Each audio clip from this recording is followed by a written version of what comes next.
Muy bien, nuevamente con ustedes y vamos a darle la bienvenida a nuestro invitado, a nuestro colaborador, amigo de Señal Alternativa, al ex congresista, economista de profesión, don Wilder Ruiz Silva. Don Wilder, muy buenos días. ¿Cómo estás, Oscar? Muy buenos días, saludos a todos tus televidentes y los que nos siguen por las redes. Muchas gracias, don Wilder, por estas atenciones a Señal Alternativa. Usted siempre presto para poder participar. Don Wilder, hemos tenido un fin de semana de espanto, de espanto. Empezó primero con estas movilizaciones el día sábado en el centro de Lima. Las convocatorias de rechazo al gobierno de Pedro Castillo por todo lo que se está conociendo a través de los diversos medios de comunicación. En medio de esto, don Wilder, hay algunos congresistas que francamente la gente los percibe con cierto rechazo. Yo quisiera compartir con usted las imágenes de lo que tuvo que pasar un mal momento la ex congresista Lourdes Alcorta. Vamos a ver estas imágenes.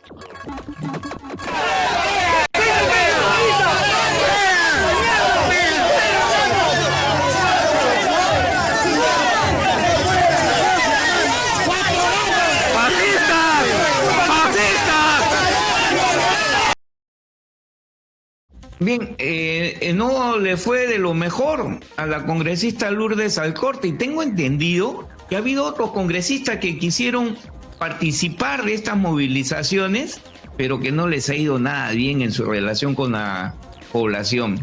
¿Cuál es su opinión de esto, don Wilder? Bueno, es lógico, forma parte de este momento de hartazgo de la política tradicional y de los que lo representaron en algún momento. Ahora hay unas movilizaciones muy grandes de jóvenes, entre 18 y 30 años, que son los que están poniéndole toda la energía para esta protesta ciudadana, esta protesta democrática. Y muchos de esos jóvenes son convocados vía las redes. En los últimos días han habido varios jóvenes invitando a la marcha, y son jóvenes, 25 años, 26 años, porque como tienen que ser las grandes transformaciones y las grandes revoluciones son efectivamente impulsadas por unos líderes de experiencia, pero los que le ponen el calor son los jóvenes. Entonces no hay movimiento político sin la efervescencia de los jóvenes. Y es lógico que los jóvenes ahora vean en determinadas personas que ya aportaron, que ya hicieron su trabajo en la política, lo rechacen. Pero entonces, en todo caso, estas personas tienen que estar en sus cuarteles de crisis, por decirlo de alguna manera, orientando, pero ya no caminando, porque posiblemente pueda generar algún rechazo. Lo cual significa, fíjate, Oscar, que la marcha del sábado ha sido multipartidaria, ha sido de gente que no necesariamente comulga con una posición ideológica, con un partido, lo cual es bueno porque empieza a generarse un consenso para algo que ya es insostenible en la política peruana, ¿no? Ahora, la antesala a esta movilización fue indudablemente la revelación de las actas fiscales, donde acreditan la veracidad de los contenidos de los audios que difundiera Willax TV en el programa de Combater y que da referencia de 100 grandes al exministro de Transportes y Comunicaciones, Juan Silva. Y esto francamente es intolerable porque golpea la moral pública. Y aquí lo que llama la atención es que una situación parecida ha merecido inmediatamente aparatosos operativos judiciales, fiscales, policiales, allanamiento de viviendas, locales, partidarios, pero en este caso una resolución de impedimento de salida y con eso pusieron paños fríos, algo que realmente avergüenza la moral del país. Sí, y ese día se fueron contra un periodista especializado en temas de la farándula, Peluchín, que la policía hizo un gran despliegue sobre su casa y sobre su trabajo en Huila, tratando de ubicarlo, cuando deberían estar detrás de todos los dinámicos del centro, detrás de Pacheco, de los sobrinos y de tantas que están ahora ya prontuariados. Sin embargo, se fueron contra un periodista que está especializado en temas de la farándula. Lo cual te deja ver claramente cuáles son las prioridades de la Fiscalía y del Poder Judicial en este gobierno. Eso está clarísimo. ¿Cómo es posible, Oscar, que el 13 de junio, donde todos los peruanos vamos a estar hinchando por nuestra selección, donde todos vamos a estar siguiendo el programa deportivo de nuestra preferencia, al fiscal se le ocurre citar al presidente de la República para que pueda hablar sobre el tema del puente de Tarata? Es decir, ¿a quién se le puede ocurrir semejante idiotez? Es como lo que Oblitas ha mencionado en su entrevista del día sábado en Somos, que el día que jugaba la selección peruana con Colombia, la Fiscalía les manda una comunicación a los futbolistas diciéndoles que los van a interrogar para preguntarles si el partido de Keiko les pagó o no les pagó por la propaganda. O sea, en el día que jugábamos con Colombia, le mandan eso, y por supuesto ese día perdimos 3-0 porque la selección se desconcentró.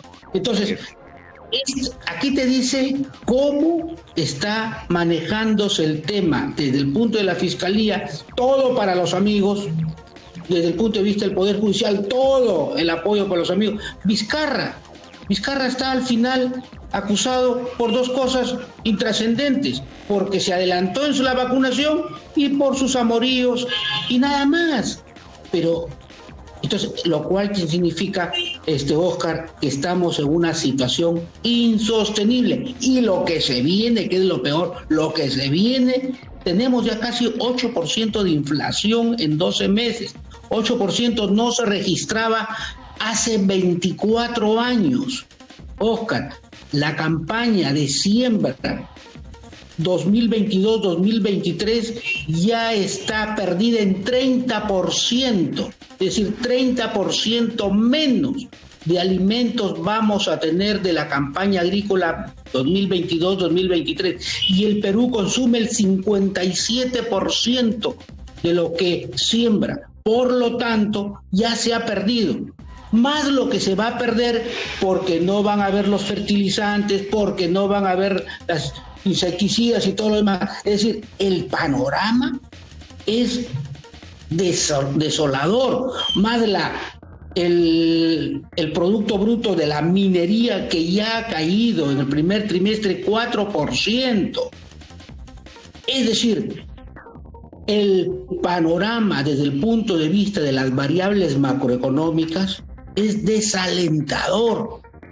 0% de inversión privada, Oscar, 0% de inversión privada. Y en lo que va del año de enero a abril, la inversión pública ejecutada en promedio es solo 30%. 30%, 70% no se ha ejecutado. Y no se ha ejecutado por, entre otras cosas, 50 y tantos ministros que van cambiando pues en 10 meses. No hay forma de planificar. No se ha ejecutado por la incapacidad de la gestión del sector público, de los ministerios. Y ahí está la plata para el sector salud, hospitales, para el sector educación, colegios. Es decir, la incapacidad es tal que eso te genera desempleo. Y desempleo significa pobreza. Oiga, don Wilder, lo que de verdad esta mañana un poco que me ha hecho retroceder, enterarme que el proceso de licitación para la adquisición de fertilizantes se ha caído. Los términos de referencia no han podido ser cumplidos por instituciones internacionales que seguramente habrían estado interesadas en participar de este proceso de licitación internacional, pero no han podido cumplir con los términos de referencia. Lo han declarado desierto. ¿Qué se espera? ¿Declarar en emergencia por desabastecimiento inminente y comprarle a quien puedan direccionar? Es posible que, dado el caso, para evitar que los mercados sean desabastecidos, darán un decreto de emergencia o de urgencia y podrán comprar ya sin ningún tipo de términos de referencia, ya al margen de la ley de contrataciones del Estado, y posiblemente vengan los negociados. Ya, si no van a venir los fertilizantes, significa que el área productiva del Perú no va a ser ese menos 30% que ya se dejó de sembrar, sino va a ser mucho más. Y van a entrar en una desesperación entre comillas, porque lo habrán posiblemente planificado para comprar alimentos en el marco de la emergencia. Como Sagasti, como Vizcarra compró en el marco de la emergencia una serie de temas para equipar los hospitales, ¿no? Ahora, don Wilder, lo cierto es que también la tierra agrícola, la propiedad está en manos de pequeños agricultores, es decir, de agricultores que son propietarios de 5 hectáreas o menos de 5 hectáreas, ¿no? Y de verdad que lo que podemos tener al frente son inmensas áreas de terrenos agrícolas que sumados van a estar sin producir. Y sí, exactamente, ya se dijo, la campaña agrícola 2022-2023 ya tiene una pérdida del 30% de su área cultivada, no se va a cultivar. Y eso sumado a lo poco que se pueda cultivar sin los fertilizantes, ya te imaginas. Y va a haber... Están empujando a los agricultores a vender sus tierras. Es posible, porque el mundo inmobiliario todavía tiene recursos para comprar estos terrenos que se ven a lo largo de la salida de una serie de ciudades, y nosotros cometemos uno de los grandes errores. Le metemos mucho dinero para ganarle área agrícola al desierto vía las grandes irrigaciones, y sin embargo estamos metiéndole cementos a nuestras tierras más ricas. Es decir, no voy a decir que somos unos imbéciles, porque eso sería ofender a algún sector que permite esto, pero no tiene razón de hacer esto. Entonces, Oscar, sí, solamente para terminar, que se va a perder la agricultura de la parte que se consume internamente y de la agricultura que es la agroexportación, es decir, nuestras mandarinas, nuestros espárragos, todo eso producto de la agroexportación, que ha costado mucho decirle al mundo: te voy a vender paltas, te voy a vender espárragos, mandarinas, uvas, y te va a llegar el embarque, te va a llegar a tiempo para poderlo poner en los mercados internacionales. Y si eso lo perdemos, recuperar esa confianza va a durar muchos años otra vez. Ese es el gran peligro. Don Wilder, la falta de coordinación del Estado, de las instituciones del Estado. En mis manos, don Wilder, yo tengo un informe de diagnóstico del uso de suelos a nivel de los bloques de riego de los valles de Chillón y Lurín. Involucra Caraballo, Lurín, Pachacamac y Rímac. ¿Ok? Este informe, este diagnóstico, ha sido entregado a la Junta de Usuarios del sector hidráulico de Chillón. ¿Qué es lo que dice en sustento? El valle de Chillón, por ejemplo, entre los años 2004 y 2021, ha producido un cambio de zonificación de agrícola a urbano. ¿Sabe de cuántas hectáreas, don Wilder? 2.031 hectáreas. Es decir, sin estar todavía en la crisis alimentaria que nos anuncian, sin estar en la crisis de la falta de fertilizantes que nos anuncian. Oiga, este dato que ha sido entregado por la Autoridad Nacional del Agua tiene que preocuparnos, porque si algo funcionó en la pandemia fue la agricultura, no faltó los alimentos en la mesa de los hogares.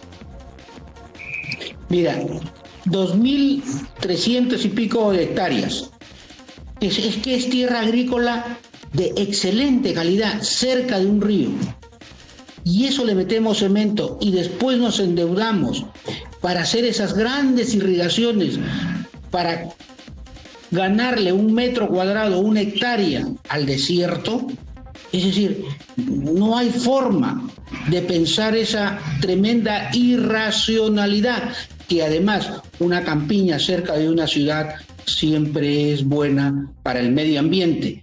Y ayer 5 de junio, que se ha celebrado el Día del Medio Ambiente, escuchaba antes que se perdía el vivero en San Juan de Miraflores, San Juan del Lurigancho, creo. San Juan del Lurigancho, en Campoy. En San Juan del Lurigancho, que es un distrito que ya tiene 1 millón de habitantes y que por lo tanto tiene que seguir creciendo sus áreas verdes y sus zonas de producción de esas áreas verdes. ¿Cuál es la zona de producción de un área verde? El vivero, que es el que alimenta todo el tema medioambiental. Pero en fin, entonces, efectivamente, 2.000 y pico de hectáreas perdidas para cemento, cuando la costa peruana tiene una extensión de tierra suficiente para hacer las casas, para hacer esas ciudades inteligentes, para construir todo ese desarrollo urbano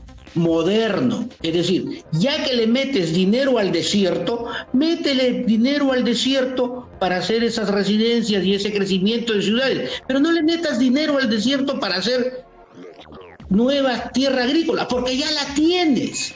No hay que destruirlas, hay que proteger las tierras agrícolas, hay que aprender un poco de Europa, donde las grandes ciudades empiezan a convivir con el medio ambiente, cuidando sus tierras agrícolas.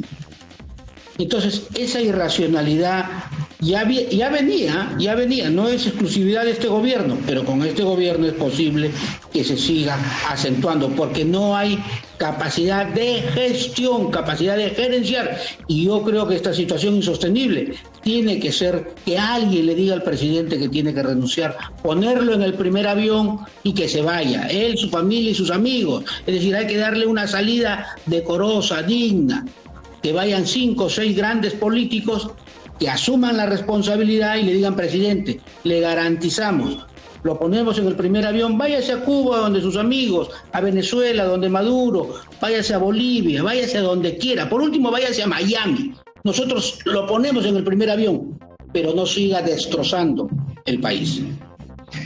Don Wilder Ruiz, muchísimas gracias por su participación. El tiempo nos ha ganado y esperemos que quienes lo hayan escuchado tomen en cuenta su recomendación. Lo que se necesita es un concierto de voluntades para sacarnos de esta grave crisis que está viviendo nuestro país. Muchas gracias, don Wilder. Gracias, Oscar, gracias. Muy bien, hemos estado con don Wilder Ruiz, economista, es congresista de la República, hablando de todo sobre esta difícil coyuntura política, económica, social que vive nuestro país. Oiga, 8% de inflación en los últimos 12 meses, con una inversión pública ejecutada a la fecha de 30%, cuando deberíamos estar en 50%, ya mirando al 60%, con un Producto Bruto Interno en minería menos 4%. De verdad que la situación que vive nuestro país es dramática. Ahora el tema de los fertilizantes no es poca cosa. Y ojo, hay que cuidar nuestras áreas agrícolas, porque si algo funcionó en la pandemia, que ha dejado más de 200.000 fallecidos en nuestro país, ha sido el campo, el agricultor, los alimentos, nunca faltaron en 2 años de crisis sanitaria que ha vivido nuestro país.